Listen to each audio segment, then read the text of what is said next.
F-16 під новорічну ялинку. Повітряні сили ЗСУ можуть отримати нові західні літаки ще цього року. Принаймні, такий сценарій розглядають аналітики Американського інституту вивчення війни. Кажуть, підтвердження мають зі стратегічного документа оборони Естонії, в якому зазначений саме такий термін оборонного зобов'язання з боку Нідерландів, Бельгії, Данії та Норвегії. Посилаються і на заяву нідерландського прем'єра. Той напередодні у розмові з президентом України підтвердив підготовку першої партії F-16. У командуванні повітряних сил натомість не кажуть про новорічні дати. Наголошують, передача винищувачів лише в процесі підготовки. Бачите, ви правильно кажете, готують. Так, не передали, не вже в Україні, не до кінця року. Все йде планомірно, як передбачено в домовленостях з нашими партнерами в рамках цієї коаліції, яку створено, коаліції з країн, які нам допомагають переходити на новий для нас тип літака – це F-16. Якщо можна сказати про те, яка буде перспектива F-ок. Єдине, що треба дочекатися не лише того, щоб самі літаки так в Україну прийшли. Потрібно дочекатися завершення навчання наших фахівців і льотчиків іноземного персоналу, ну і того домашнього завдання, яке ми виконуємо сьогодні з підготовки інфраструктури. Російська пропаганда зі свого боку малює чергові хворобливі фантазії. Заявляють, що Україна вже отримала літаки, а самі ж F-16 в уяві московитів начебто вже регулярно здійснюють польоти над Румунією та територією західних областей України з українськими льотчиками на облавку. Військові експерти не коментують російське марення, але логічний зв'язок нескладний. Передача літаків відбудеться разом із поверненням уже навчених пілотів. Якщо нам передають F-16 Нідерланди, 18 літаків, то можна зробити 100% висновок, що в нас вже є пілоти, які можуть цими літаками керувати. Бо в іншому випадку, який сенс було б передавати літаки, щоб вони у нас зберігалися десь в прихованому місті, якщо у нас нема людей, які можуть їм користуватися.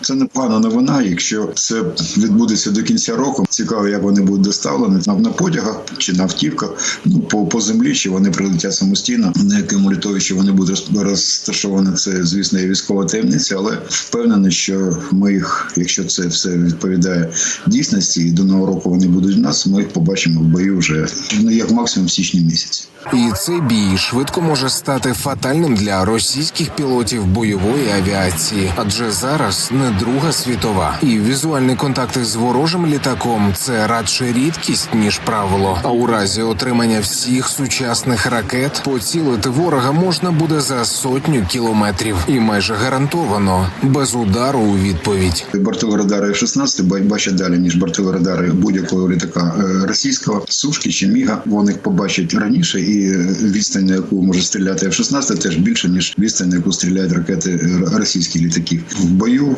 швидше за все, дуже велика ймовірність того, що F-16 знищить будь-який російський літак, а російський літак навпаки не зможе достріляти просто до F-16, там де він знаходиться. Але страху на російських пілотів наведуть не лише F-16 в українському небі, а й сучасні системи ППО на землі. Після знищення одразу 3 Су-34 у п'ятницю ворог кардинально скоротив активність на півдні. В оперативному командуванні ЗСУ зазначають, кількість ударів керованими авіабомбами скоротилася втричі. Як повідомив блогер та волонтер Сергій Стерненко, станом на 14-ту годину суботи росіяни не використали жоден кап на Херсонщині, коли в інший час ця кількість становила б щонайменше 20 бомб. Ворог боїться і не лише на лінії зіткнення, а й у тилу. В Іловайську, що на Донеччині, навіть взимку розквітає бавовна. Чорні стовпи диму і потужна пожежа поблизу складів паливно-мастильних матеріалів окупантів. Саме в тому місті, яке ворог традиційно використовує як один з ключових для себе логістичних пунктів. Может, это машина горит, представь. Представь, это машина. Не, машина-то бы так не огорела сильно. Поки ворог палає, решта світу готується хіба що запалювати свічки, щоб зустрічати різдвяні свята, щоб привітати мирні міста і нагадати усім про війну, яка триває. Українські захисники записали привітання, виконали кілька легендарних святкових пісень у бліндажах під Бахмутом, на тлі знищених будівель у Лимані, за десяток кілометрів від фронту. В цих піснях дещо змінилися слова, адже війна досі не закінчилася, і українські військові досі не повернулися додому до Різдва.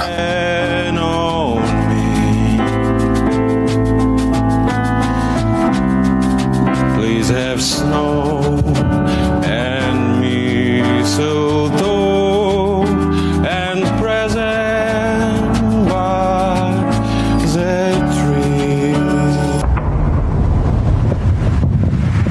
Олексій Пасак, 5 канал. Масований обстріл Херсону. За даними керівника міської військової адміністрації, вогонь росіяни вели близько 18-ї. Потужні вибухи пролунали у кількох районах міста, спалахнули пожежі, цілили окупанти по житлових кварталах. Атакував ворог і Херсонщину. Внаслідок ворожої атаки з безпілотника у селищі Станіслав загинув місцевий житель. Про це повідомив очільник тамтешньої обласної адміністрації Олександр Прокудін. Інформація щодо збитків та руйнувань нині уточнюється. Джо Байден підписав рекордний оборонний бюджет на 2024 рік. До нього входить $300 мільйонів допомоги Україні. Загальний кошторис на оборонні потреби США становитиме $886 мільярдів. За словами президента, цей бюджет дасть можливість створити армію для стримування майбутніх конфліктів. Попри це, Джо Байден висловив кілька застережень. На його думку, деякі положення закону обмежують повноваження президента представляти країну. Також вони можуть призвести до розкриття конфіденційних даних. Цей документ продовжує суперечливу програму стеження за іноземцями з боку Федерального бюро розслідувань. Нагадаю, що у Конгресі США залишається відкрите питання затвердження додаткового пакета фінансування. Його обсяг сягає $111 мільярдів для підтримки України, Ізраїлю та Тайваню. Таки передумав і вирішив передати вживані позашляховики для українського війська. Про рішення мера столиці Великої Британії повідомляє The Telegraph. Ці автомобілі мали утилізувати за спеціальною схемою. Так, лондонці віддають на брухт автівки, які не відповідають екологічним стандартам. В обмін одноразово отримують 2000 фунтів стерлінгів. Спочатку мер Лондона Садік Хан не дозволив відправити автівки в Україну, коли про це його попросив міський голова Києва. Заявив, це не відповідає британському законодавству. Критика з боку ЗМІ вплинула на Хана, і він передумав. Тож тепер мер попросив міністра транспорту Марка Гарпера дозволити не тільки лондонцям, а й громадянам з усієї країни пожертвувати Україні автівки. Нині уряд шукає шляхи, якими транспортні засоби можна було б подарувати Україні. А також чи можна скасовувати розділ закону, на який посилається Садік Хан. Польські далекобійники не зупиняють блокаду на Різдво та ще й посилять її. Про це заявила одна з лідерок протесту Едита Озигала.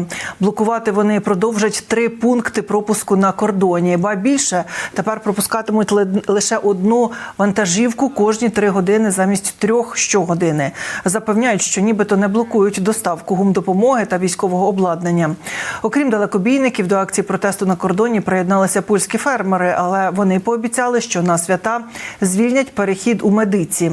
Блокада буде призупинена з 8 ранку 24 грудня до 2 чи 3 січня. Але протест може й не продовжитися. Якщо організатори блокади від фермерів отримають письмову заяву від прем'єра Польщі, що їхні умови виконані. У цьому протестувальників запевнив міністр сільського господарства і розвитку села Польщі.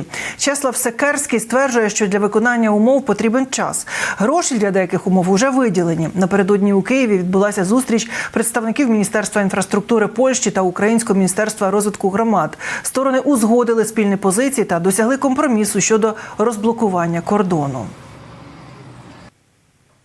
Жалоба у Чехії. Країна вшановує загиблих через стрілянину у Празі. Сотні людей несуть квіти та свічки до Карлового університету. Напередодні віддав шану загиблим і президент Чехії Петр Павел. Уряд країни звертався до своїх громадян вшанувати вбитих хвилиною мовчання опівдні. У цей час по всій країні били церковні дзвони. У четвер 24-річний студент Давид Козак відкрив хаотичний вогонь зі стрілецької зброї. Сталося це на філософському факультеті Карлового університету. Загинули 15 людей, ще 24 з пораненнями у лікарнях. Нападник наклав на себе руки. Мотиви його вчинку досі невідомі. Ми з дуже маленького міста недалеко від Праги, з Луни. Тут померла сусідка з нашого міста. Вона була професоркою музики. Це дуже сумно. Вибачте. Ми не можемо повірити в це. Наша подруга була тут, коли трапилася стрілянина. Вона була прямо на 4-му поверсі. Її колега підбіг до неї і сказав їй зачинитися та сховатися. Вона сховалася під стіл. Я бачила її вчора, мені було її шкода. Вона досі трусилася.